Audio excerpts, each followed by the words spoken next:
wants to call them DACA people. Joining us now, CNN political commentator Anna Navarro and chairman of the American Conservative Union, Matt Schlapp. Anna, first to you. What do you make of the president throwing out the term dreamers? No longer going to use that in the immigration discussion. Oh, look, he hits upon these lines which some people in the base like and embrace, and then he goes on them over and over and over again. I think this is something he introduced during the State of the Union, and you're going to see him obsess about this like he does about everything, right? He's a broken record on everything.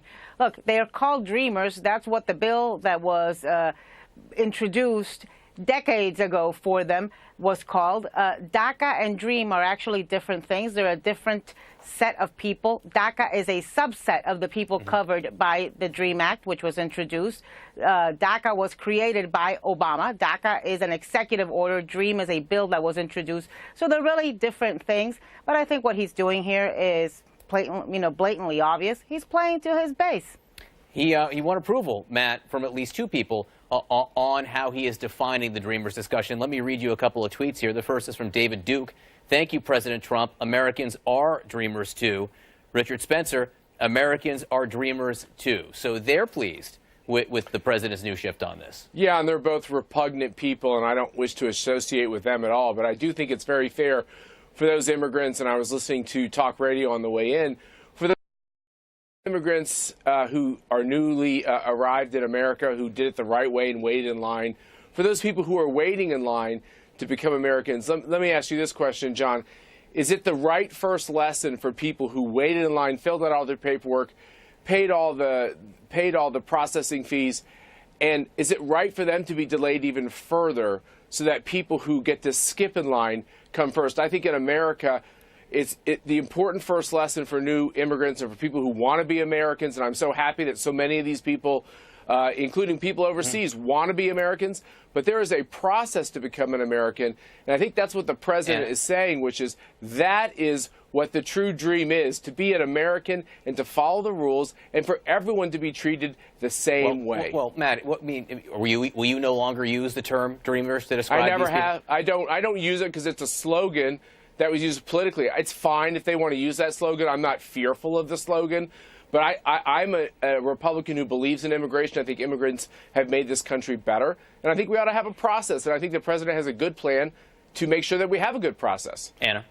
Look, what he's doing here, John, is he has figured out how to use words to make the case less compelling. Less compelling for the dreamers, more compelling for the side that does not want the dreamers. So, for example, instead of using words like family reunification, which is a term that has been used for many, many, many years, he's now trying to call it chain migration. So depending on what side of the debate, that's the term that you're going to use. With dreamers, the problem he has is that he's got an impending deadline a month away, and it is a very compelling issue. One of the few issues in America today that has 70%, 80% approval rating. Dreamers, their stories, their faces, their wishes, their aspirations, their American values are so compelling. And so he's fighting against that. He wants to make it transactional. He wants to depersonalize the dreamers. He wants to take away their faces and their stories so that the American people don't feel the compassion that so many of us are feeling towards them and demanding a solution to the problem. I don't care what you call them. I want the issue addressed. And, of course, Mitch McConnell says he wants it addressed by February 8th. That's not a month away. That's 7 days away. We'll see if that happens. Right. Matt, breaking news we have. The president weighing in on this discussion over this memo drafted by Republicans on the House Intelligence Committee. Let me read you what the president wrote moments ago.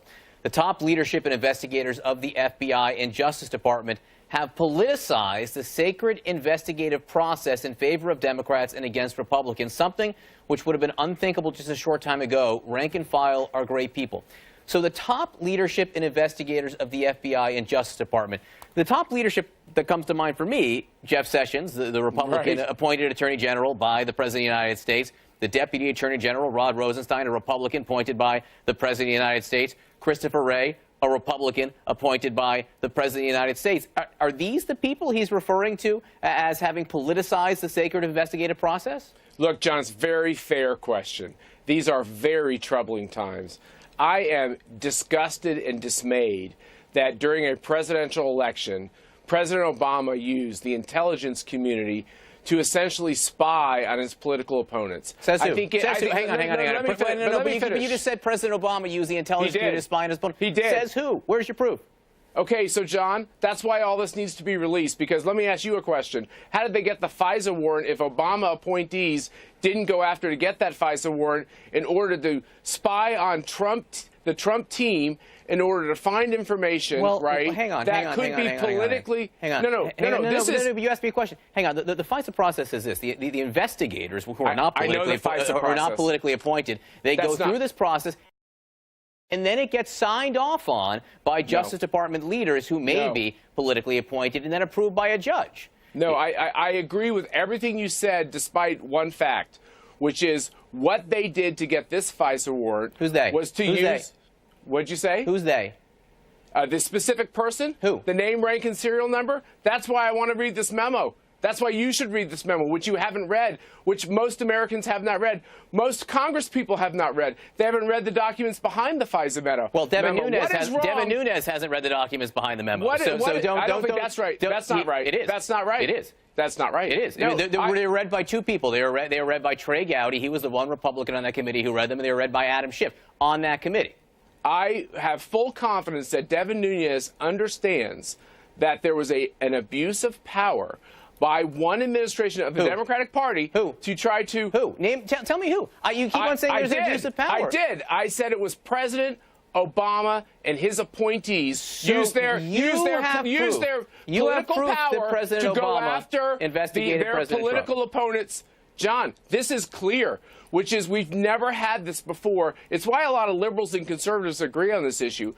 The authority, the ability to spy on Americans in this country is a very, very troubling question. And the fact that the Obama administration felt it was necessary to spy on Americans who were in the middle of a political campaign is a disgusting and disheartening element of what Obama did as he left office. And I want you to jump in here. This was the first I've heard that President Obama ordered the FISA warrant on Carter Page. Well, you said President Obama spied on Donald Trump. John, I think that President Obama allowed and encouraged his team to use their power to go after his political opponents. I think it's clear. I think after Mike Flynn. All right. I'm not sure that that's what's in this memo. Maybe I'm not sure either. John, people you have told don't know. you. I haven't read it. Anna, your response to this accusation, which seems to go beyond, frankly, what we've been told is in the memo, that this is a conspiracy involving an active President Obama and those people working for him, Anna. Look, I just think this is so much noise with the clear intent of muddying the waters, of discrediting the FBI, of discrediting Bob Mueller, of trying to lay the groundwork so that he can fire, Rosenstein, and then, go after Mueller. I mean, this is, to me, a very clear roadmap here with the help of a lot of people, with the coordination of folks in Congress, with coordination of folks in the right-wing media, with coordination of some of his surrogates and allies, just drumming up all this propaganda and all of this nonsense and all of these conspiracy theories, frankly, under the direction. No, Matt, you spoke a hell of a lot.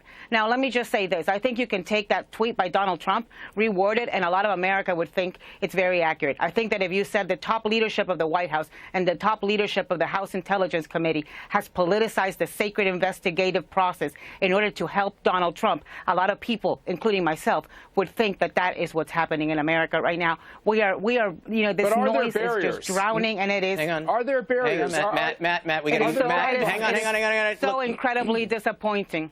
Matt, very quick last word, because we got to go to break.